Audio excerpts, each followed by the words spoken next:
Hello friends, अस्सलाम वालेकुम and welcome to reality stories. दोस्तों, 1967 में यूके में एक औरत का कत्ल हो गया था। इसका नाम लुइजा डन था। ये केस तब सॉल्व नहीं हो सका, लेकिन 58 साल बाद जाकर पुलिस ने इस औरत के कातिल को कैसे अरेस्ट किया, ये कहानी सुनकर आप हैरान रह जाएंगे।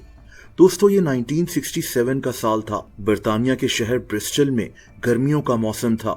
जून का महीना चल रहा था और इसी वक्त इस शहर में एक बूढ़ी औरत का कत्ल कर दिया गया। इस औरत का नाम लुइजा डन था। लुइजा 75 साल की थी। इसको इसके घर में गला दबाकर मार डाला गया था। ब्रिस्टल में एक सड़क थी, ब्रिटानिया रोड। लुइजा का घर इसी सड़क पर था। इसकी एक पड़ोसन इसके घर गई थी। उसने दरवाजा बजाया, लेकिन काफी देर तक लुइजा ने दरवाजा नहीं खोला। इसकी पड़ोसन परेशान हो गई। इसने थोड़ा ऊपर चढ़कर देखा तो शीशे से इसे लुइजा की लाश जमीन पर पड़ी नजर आई। पुलिस जब वहां पहुंची तो इनको पता चला कि पिछली रात एक आदमी ने एक चीख की आवाज भी सुनी थी, लेकिन इसको लगा कि कोई बच्चा वैसे ही चीख रहा है। पुलिस को यह भी पता चला कि कातिल इस घर के पिछले हिस्से से एक खिड़की को तोड़कर घर में एंटर हुआ था। घर की दराजें खुली हुई थी। लुइजा की गर्दन पर चोट के निशान थे। इसके कान से खून भी निकल रहा था। इसको बड़ी बेरहमी से कत्ल किया गया था। दोस्तों, लुइजा उस वक्त अपने घर में अकेली थी। इसकी सिर्फ एक पोती इसके साथ कभी कभार रहती थी, जिसका नाम मैरी था, लेकिन ये पोती भी उस वक्त घर पर नहीं थी।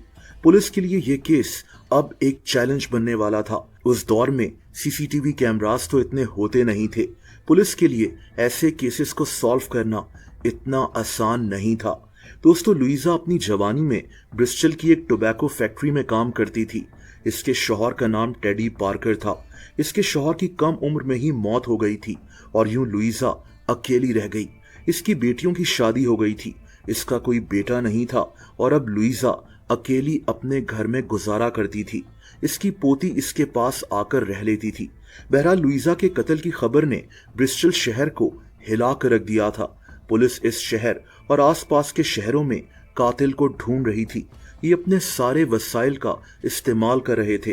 पुलिस की इस टीम में 90 ऑफिसर्स शामिल थे जो इस केस पर काम कर रहे थे। लुइजा के कातिल को पकड़ने पर इनाम भी रखा गया था, लेकिन पुलिस के हाथ एक भी सुराग नहीं लग रहा था। लेकिन फिर फाइनली पुलिस के हाथ एक क्लू लग गया।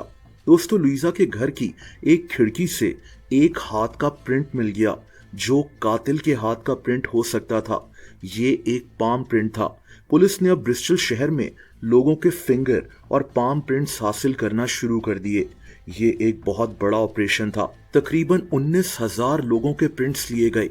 इनको इंटरव्यू किया गया, लेकिन वो पाम प्रिंट किसी भी इंसान के प्रिंट के साथ मैच नहीं किया। पुलिस जो कर सकती थी इन्होंने किया, लेकिन दोस्तों, इस केस को फाइनली बंद कर दिया गया। लुइजा का कातिल अभी भी आजाद घूम रहा था, लेकिन ये केस अभी खत्म नहीं हुआ।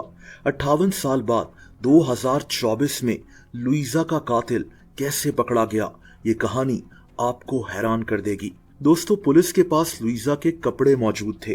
58 साल बाद अब पुलिस के पास मॉडर्न टेक्नोलॉजी भी मौजूद थी। पुलिस ने इस केस को फिर से ओपन करने का फैसला किया। पुलिस ने लुइजा की वो स्कर्ट फॉरेंसिक टेस्टिंग के लिए भेज दी जो इसने कत्ल होने के वक्त पहनी हुई थी। पुलिस इस स्कर्ट से डीएनए सैंपल्स हासिल करना चाहती थी। दोस्तों, लुइजा की स्कर्ट से डीएनए सैंपल्स हासिल कर लिए गए। ये डीएनए सैंपल कातिल का ही हो सकता था। पुलिस ने अब इस डीएनए सैंपल को अपनी डीएनए डेटाबेस में डाल दिया कि चेक किया जाए कि ये सैंपल किसी के साथ मैच कर जाए। और दोस्तों, ये डीएनए सैंपल एक आदमी के डीएनए के साथ मैच कर गया। 58 साल बाद पुलिस इस कातिल तक पहुंच चुकी थी। इस आदमी का नाम रेलैंड हेडली था। ये 92 साल का हो चुका था। पुलिस को पता लगा कि ये आदमी अभी जिंदा है। ये आदमी एक टाउन इप्सविच में रहता था। पुलिस सीधा इसके घर पहुंच गई। इत्तेफाक से इसी आदमी ने अपने घर का दरवाजा खोला। ये आदमी ओरिजिनली जमैका से था, लेकिन 1950s में यूके शिफ्ट हो गया था। इस आदमी को एक दफा पहले भी पुलिस अरेस्ट कर चुकी थी, किसी मामूली बात पर। लेकिन तब इसको छोड़ दिया गया था और अब 58 साल बाद ये आदमी फिर से पकड़ा गया था लुइजा के कत्ल के केस की वजह से। दोस्तों, इस आदमी की बीवी 10 साल पहले मर चुकी थी। इसके 3 बच्चे थे। इसने सारी जिंदगी रेलवे में जॉब की थी। इसके रिश्तेदार, इसके दोस्त इसको एक शरीफ सा आदमी समझते थे, लेकिन इसकी असलियत अब सामने आई थी। इस आदमी से पुलिस ने पूछताछ करना शुरू की। पहले तो ये इनकार करता रहा कि इसका इस केस से कोई ताल्लुक नहीं है, लेकिन पुलिस जानती थी कि रेलेंट ही लुइजा का कातिल है। बहुत जल्दी आदमी अपने जराइम कबूल करने लगा। 1960s में इसने ब्रिस्टल शहर में कई डाके मारे थे, लोगों को लूटा था और इसी दौरान ये लुइजा के घर में भी घुस गया था। लुइजा ने शोर मचाया और इस आदमी ने इसका गला घोंटकर इसको कत्ल कर दिया। दोस्तों, 58 साल बाद जाकर कातिल का पकड़ा जाना एक बहुत बड़ी खबर थी। इस आदमी को उम्र कैद की सजा सुना दी गई है। ये ऑलरेडी 92 साल का है और अब इसकी बाकी की उम्र जेल में ही गुजरेगी। दोस्तों, अगर आप मुझे इंस्टाग्राम पर फॉलो करना चाहें तो उसका लिंक नीचे डिस्क्रिप्शन में मौजूद है।